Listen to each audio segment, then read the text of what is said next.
Glenn Jacobs, aka Kane, is seriously considering a run for political office. He's considering running for the mayor of Knox County, Tennessee. And I find it interesting because he's been asked about this in previous years. It's not his first foray into politics, and he's always kind of shot it down. But with the rise of Trump and the, hey, I'm not a politician, folks, and that's why I should be elected, all of a sudden he's become a little more emboldened, and his lack of political experience is no longer a hindrance to his campaign. In fact, he said, and I quote, I think at this point, the fact that someone doesn't have a lot of political experience is a plus. We're seeing that in the presidential election. People are tired of business as usual. They're tired of politicians. Look, Glenn, I love you as a wrestler, and you're great. But if you go to a doctor and you need surgery, and halfway through the guy says, oh, well, by the way, I'm not a surgeon, but I'm going to do surgery so good on you. You're going to be so healthy. You're going to get tired of being healthy. Okay, well, where'd you go to medical school? Oh, I didn't, but don't worry, I'm going to learn as I go. Whoa, whoa, whoa, time out. No. I want an actual surgeon to do this because that's how important it is. And politics is the same way. I'm sorry, but you got to have a certain amount of experience in dealing with these things in order to be truly effective.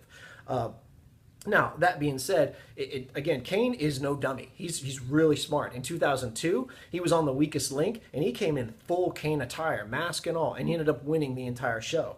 He founded the Tennessee Liberty Alliance in 2009. I'm sure it's a complete coincidence he founded this libertarian movement right after Obama took office.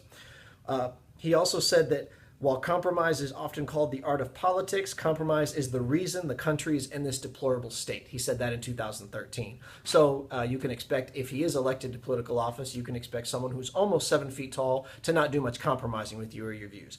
The one thing I will say is I'm glad that Kane is running simply because it gives people a different perspective. The traditional view of wrestlers and wrestling fans is that, hey, they're too stupid to know it's fake and blah, blah, blah. And so here you have someone who is breaking that mold, who's smart enough to run for political office and can really hold his own in a lot of different arenas that are traditionally reserved for people who are at least considered more educated. And he's not alone.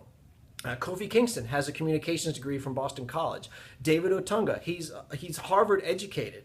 Former star of WWE and WCW Raven, he's a member of Mensa. So there are all these amazingly, incredibly smart people within the wrestling industry, and it should just remind us that what they do is entertainment. It's not necessarily who they are in real life. They're playing characters on TV, and their real personas can be far different from the characters they play. Obviously, Glenn Jacobs, aka Kane, is not a horrifically scarred monster, but what he could be is possibly the mayor of Knox County, Tennessee. So, we'll see. Best of luck to Mr. Jacobs in the future. Thank you.